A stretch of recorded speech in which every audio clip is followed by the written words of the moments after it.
Hello, Concave B. So here we are. In this lesson, we're going to be answering this question. What do the first derivative and second derivative tell us about the graph of f of x?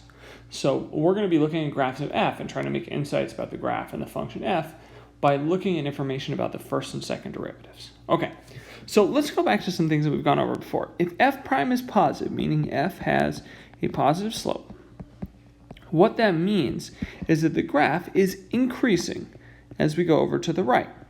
Right, as we go over to the right, if we have a positive slope, it looks like that. It's going upwards. And if you have a negative derivative, that means the graph is decreasing. Right, so if your function has a negative slope, we say that function is decreasing.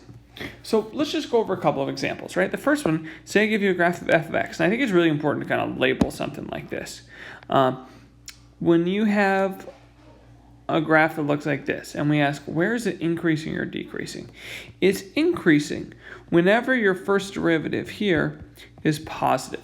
So where does that happen? Well, that happens on this interval right here. We have a positive slope up to about -1. And then this point, I mean, obviously my graph sucks, but roughly from 5 on to infinity. So we have two intervals there. So we have from -infinity to -1. And we also are increasing on the interval from 5 to infinity. Now on the AP test, they're going to look for you to use closed intervals for increasing and decreasing.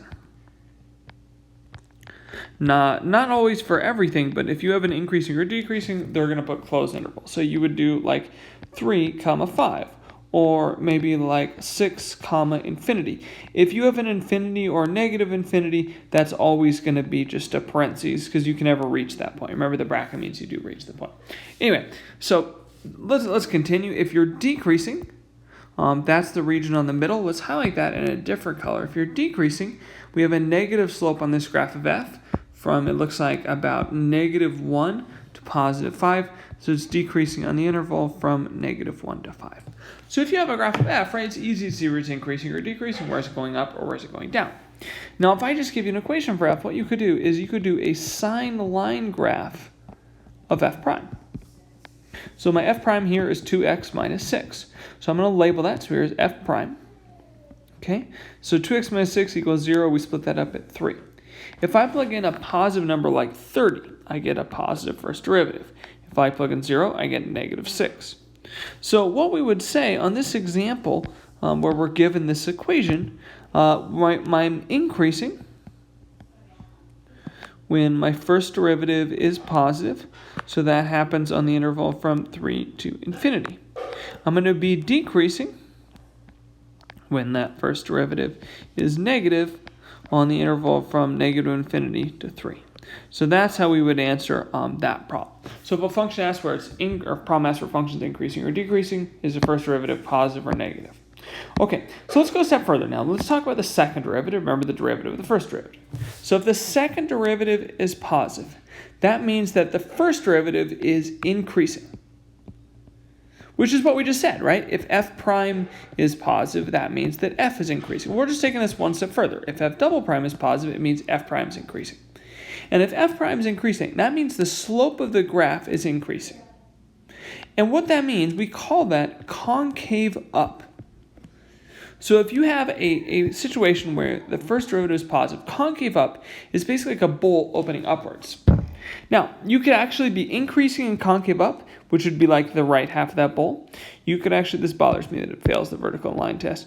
You could actually be decreasing in concave up, which would look like something like that. So those are examples of concave up functions. And again, that slope is increasing, right? We go from, like here, you go from a negative slope to a 0 slope to a positive slope, and then it becomes more and more positive as you go on. That slope is increasing. So that's concave up. So let's go to the next one. So if we go in the other direction, if my second derivative is negative, of course that means my first derivative is decreasing. By the same logic as before. And we call this, as you might expect, concave down. So if a function's concave down, it looks the exact opposite. It looks like that cereal bowl got flipped upside down. So concave down, you could be increasing in concave down. That could be like an ln graph and a square root graph. Or you could be decreasing in concave down, like the value of my stocks back in March when the pandemic hit.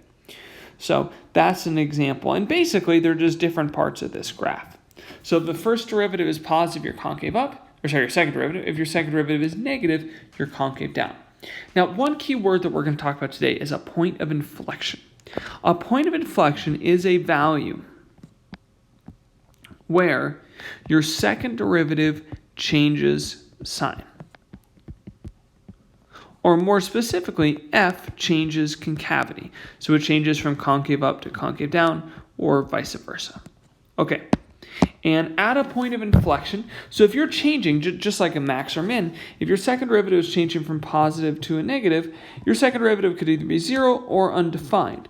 But it must change sign. Okay, so I did want to show you a couple examples of what that looks like. So I'm going to draw a couple different graphs of f. So if you have an f graph that looks like this, right? It starts concave down and then it turns to concave up. The point of inflection is somewhere around there. Like, it's definitely hard to pinpoint the exact value, but at that point you switch from, or somewhere around that point, you switch from concave down to a concave up. The other thing you'll see is something like a shark fin, where you're concave up, and then at that tip, you switch to concave down. This would be a situation where your derivative is undefined, but again, you switch concavity there, and that's another example of a point of inflection on that graph of f. Okay, so if I just give you, that's kind of what it looks like. If I just give you these graphs and ask where is it concave up or concave down, like, okay, where is this concave up? Like, it looks like it's concave up to roughly around that point, like around -1. We're just going to try and approximate, right? So it's concave up on the interval from -infinity to -1. Now, one thing here, when you have concavity, you're always doing open intervals. I know it's different than increasing and decreasing, but you're always going to have open intervals with parentheses. Okay, and as for where we're concave up here, again, then it looks like it switches to concave down for a little. We switch back to concave up somewhere around 1. Hard to say for sure, but it looks like it's concave up again from 1 to infinity. As for where it's concave down, let's pick a different one. We're concave down in the middle of this, right? So from -1 to 1. So we're concave down on the interval from -1 to 1, because that's where we see the downward shape to it. As for where we have an inflection point, again, an inflection point is when the concavity changes. So it's when f double prime changes sign from positive to negative or negative to positive. So in this case, that happens somewhere around -1 and somewhere around 1. So that happens at roughly x equals -1 and 1. So if you just have a graph like this, it can be really hard to find those inflection points on your own, but just kind of say, where is it concave up, where is it concave down, where is it like bowl up versus bowl down, and then roughly where does it kind of switch? And I just kind of approximated with those blue dots. Okay. The other thing I want to show is, what if you have an equation, right?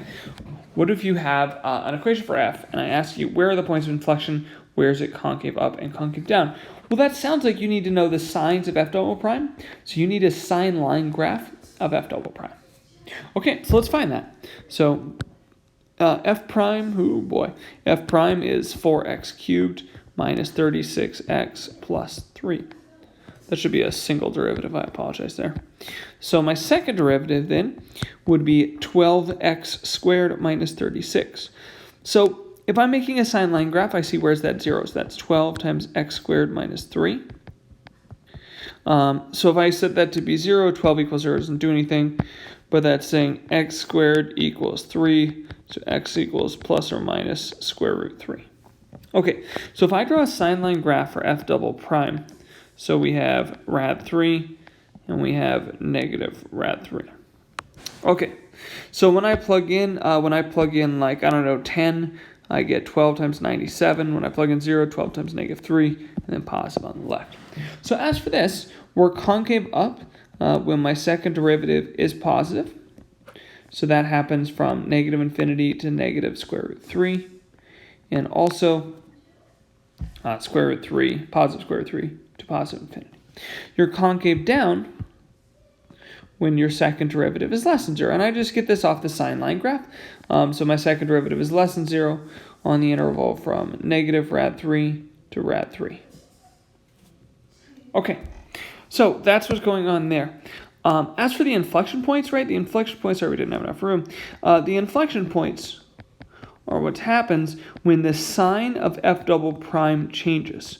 So just looking at your sine line graph, where do you switch from positive to negative or a negative to positive, right? That happens just at those 2 points. On the sine line, we do switch there. So that happens at x equals plus and minus square root 3. Okay, so that's how that's going. The only other thing I wanted to say, just because the second derivative is 0, there may not be a point of inflection. That f double prime must change sign. So the perfect example here is the graph of x to the 4. And when you graph x to the 4, it looks similar to a parabola. It is in fact always concave up, just like a parabola is. And you could see this on a sine line graph, right? Because the first derivative is 4x cubed. The second derivative is 12x squared. So when you make a sine line graph of that second derivative, split it up at 0, it goes positive to positive. There's no sign change. So because there's no change, there's no point of inflection there. It's just concave up on both sides. Okay, so that's concavity, points of inflection, increasing, decreasing. A lot of good stuff here. Bring me some questions to class. I would love to help you guys out. See you soon.